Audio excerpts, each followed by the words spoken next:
At heto na naman nga po kami mga kasemplang. Magkasama na naman kami na magutol. Dalawang motor na. Ito ay sa ano pa rin to, sa hindi ko alam kung saan ang lupalop na mundo ito. Basta drive lang kami ng drive.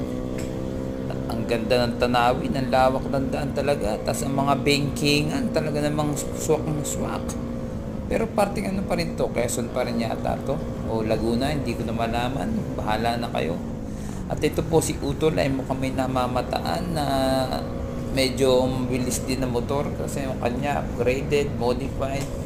Yung ito pong sa akin ay ako lang ang modified, talaga namang lintik sa modified ng aking motor. Ang driver lang pala ng ito na po nagkakabakingan nga po at nag-iinit na si Utol dun sa kanyang sinusundan at lumalaban din naman pala.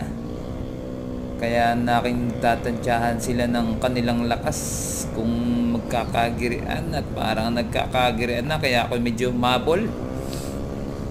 Kaso ang ating motor hindi modified. Kaya medyo na iiwan tayo pagdating sa diretsuhan at ito po ang bangkingan ng kaunti. Tatrat lang guys. Sarap naman magmotor. Wow! Sana all nagmomotor, yung iba hindi, panay panood lang. Yung kanilang motor puro upgrade, pang malapitan lang. Kaya mas maganda yung hindi upgraded para pang malayuan, swak na swak sa budget.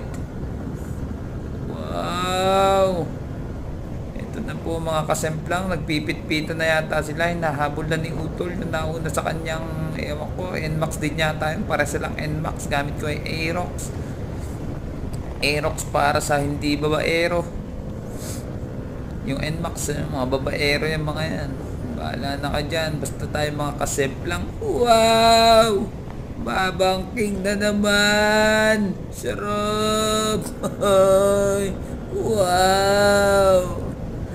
Natrata na silang dalawa. Ako chill lang. 90 ang takbo. By the way nga pala mga kasemplang, ako nga pala ay taga Infanta Quezon. Kaya medyo iba po ang ating puntuhan. Bahala na kayo kung matuwa kayo, masura, maasar, ewan. Basta wag lang kayo sesemplang. Pero dito kayo kay kasemplang talaga. Ride safe lang po guys. At ito na nga po, inabutan na ng aking Utol ang isang NMAX na nasa harapan ko.